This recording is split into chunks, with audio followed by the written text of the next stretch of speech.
I know deep up my feelings for you. Welcome back to Reality Latest Gist, my good people. Welcome back to your number one channel and home for reality news on politics and many other cocoa wey dey sup for inside this our green country wey be Nigeria.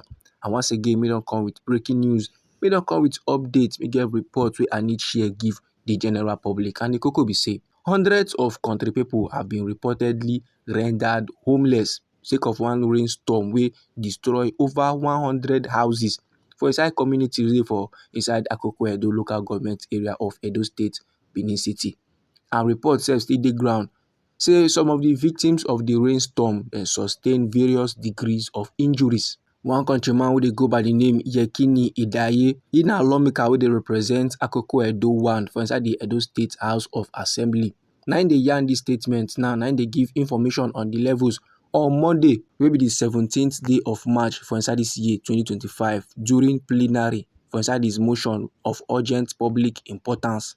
And during the plenary, my good people, Oga Y0UT dey yarn say the devastating rainstorm happened on Monday on the 10th day of March for inside this year 2025. And he now come dey list the communities where the rainstorm affects, and the communities wey he mention they include Ojerami, Dagbala and Oja. All of them are there for Ward 5 for the local government area. Now, according to the lawmaker wey dey represent Edo 1 for inside the Edo State House of Assembly, he say the people of Ojerami, Dagbala and Oja na farmers na dem be o, and they contribute to the economic development of Edo State and Nigeria as a whole. And their contributions no be something men go overlook sake of say dem dey produce cocoa, cashew, garri, maize and palm oil. But the rainstorm now, although na nobody's fault, but the thing don destroy over 100 houses. And sake of the rainstorm, many Edo State people, many country people have been traumatized. Many of them now don enter the state of ewulewu and confusion sake of say the rainstorm don destroy their homes. And them now constantly use their two korokoro eye observe how the rainstorm and the weather, the bad breeze and every other thing blow their roof comot for the house. And this development so now can make children, aged men and women can be vulnerable to this pandemic. And currently, hundreds of countrymen are very much affected, and many of them still collect better injury. Many of them now don't fall into depression and anxiety, and that na sake of say they don't be exposed to harsh conditions. Normally, many of the victims na children them be, and they suppose dey school, but now they don't lose their books, they don't lose their school materials sake of the rainstorm disaster. And currently, their number one priority na shelter. They find somewhere now where they could just lay their head. So this, my good people, now how the lawmaker wey dey represent Edo 1 for inside the Edo State House of Assembly take yarn during the plenary wey sup on Monday, maybe the 17th day of March for inside this year 2025. And after him don yarn finish, still for inside the plenary, the lawmaker wey dey under the umbrella of the People's Democratic Party, and they go by the name Cessä Y0UT. He now come dey call on federal and state relief agencies so make they come provide immediate palliative to those men now wey dey affected. Make they come do the needful.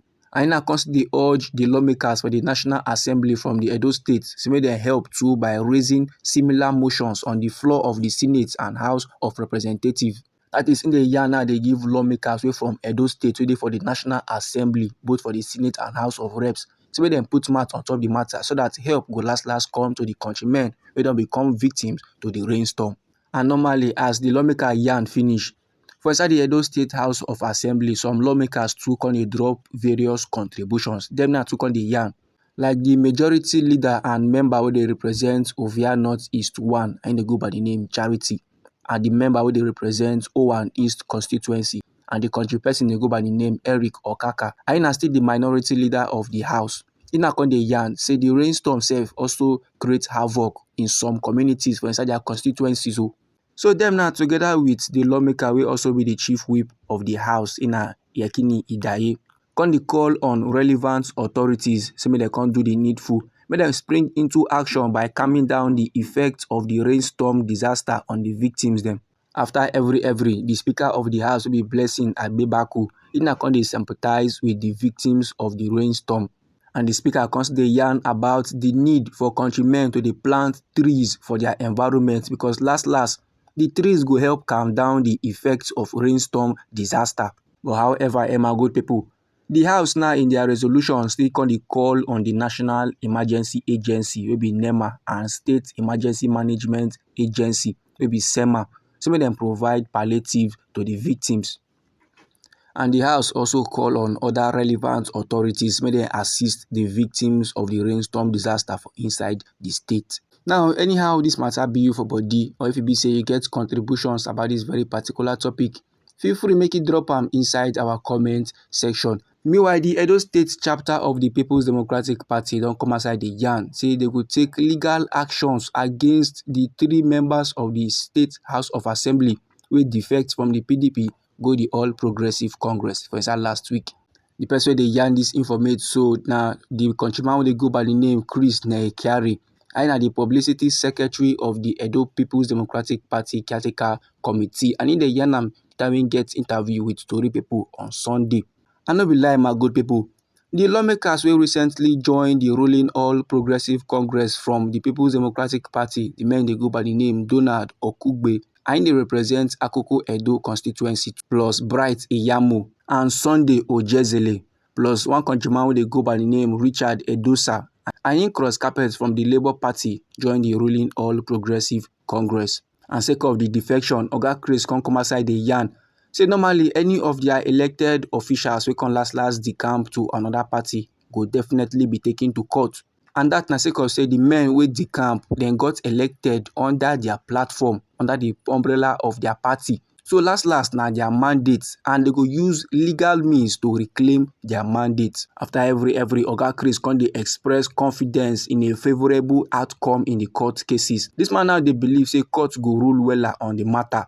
He say the law is clear on wetin go last happen when somebody defects to another party, and they expect the law to be followed to the letter on the case wey they don institute, and the one wey they go last institute against the others. So this, my good people, na the report wey dey my table wey I need share give the general public. Now anyhow this matter be you for body, or if you be say you get contributions about this very particular topic, then feel free make you drop am inside our comment section. Last now we be reality latest gist. Now we dey like give una reality news on politics and many other koko wey dey sup for inside this our green country wey be Nigeria. So if you be say you like this news, so you like this report, and you would like to receive more, sharply make you subscribe to this channel, and don't forget to put on the notification bell so that as we bring more reality latest they come your way, now you go first get the updates and you go even receive them sharp.